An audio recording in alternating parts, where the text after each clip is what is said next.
Le 16 août 2021, les conditions météo sont très difficiles. Tous les massifs du Var sont en niveau de risque très sévère, sauf un, et tous les moyens du département sont en alerte maximale. Il y a de nombreux départs de feu, Gien, Lacroix, et à 17h45, un départ de feu est annoncé sur l'aire d'autoroute des Sigues. 2 CCFL de l'ONF sont arrivés sur place et rendent compte à 17h56 que le feu est déjà trop virulent pour leurs petits véhicules légers. Le Milan 73 qui est sur site fait un premier largage. À 18h16, 2 hélicoptères bombardiers d'eau et un GIF interviennent sans réussir à atténuer un feu qui est attisé par un vent très violent. Ce feu sautera à la départementale 30 à 18h30. À 18h46, la cellule forestière d'expertise est installée dans un petit abri du circuit du Luc et les pélicans 38 et 39 sont arrivés pour leur premier largage. Ce feu du 16 août 2021 a détruit 6832 hectares. C'est le plus important de la zone sud depuis 1990, sans doute l'un des plus rapides et certainement le premier feu convectif qui a impacté le Var.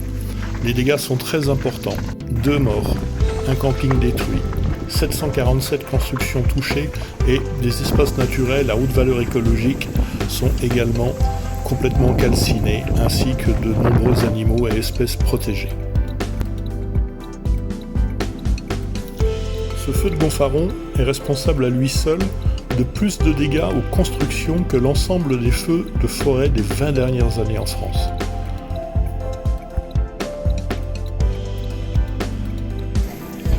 Une étude approfondie de chaque construction touchée a permis d'établir que plus de 9 constructions sur 10 n'avaient eu le moindre dégât intérieur lorsque les obligations légales de débroussaillement étaient réalisées convenablement. En revanche, il a également été constaté que 9 constructions sur 10 qui avaient été touchées intérieurement n'étaient pas ou mal débroussaillées.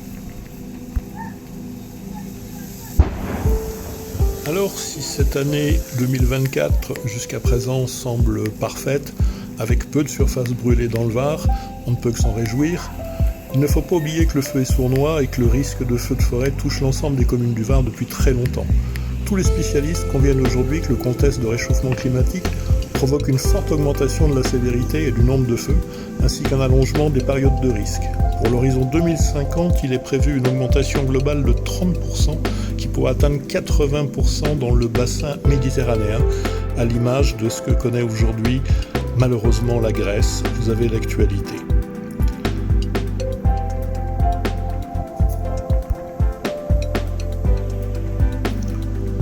Il convient de rappeler également qu'il est prévu une multiplication des feux hors normes, comme celui de Gonfaron en 2021, qui a démontré un modèle français de lutte désormais jugé insuffisant pour assurer une lutte et une protection efficace contre un incendie qui a établi des records inédits.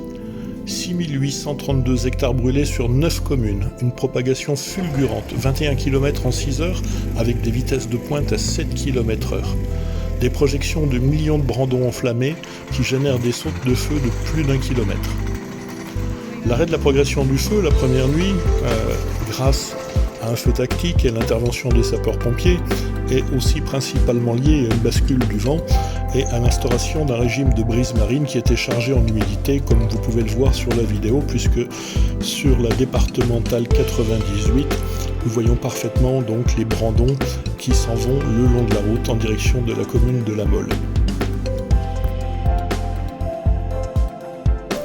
Face à la multiplication des méga-feux de forêt et de végétation, la nouvelle loi de juillet 2023 a renforcé la prévention et la lutte contre l'intensification et l'extension du risque d'incendie. Désormais, les plans de protection des forêts dans les départements à risque sont obligatoires, mais la loi renforce également la mise en œuvre et le contrôle des obligations légales de débroussaillement pour réduire le risque. Pour en savoir plus sur les textes, vous pouvez consulter notre site internet qui vous permettra de découvrir toutes les thématiques et d'avoir accès à l'ensemble des textes. Enfin, cette loi prévoit également de fortes sanctions en cas de non-respect du débroussaillement, des amendes qui peuvent aller à 1 500 €, voire 3 000 €, des amendes administratives qui peuvent monter à 50 € par mètre carré soumis à débroussaillement, sans omettre que le tribunal correctionnel peut prononcer des sanctions assorties d'astreintes, désormais comprises entre 50 et 100 € par jour.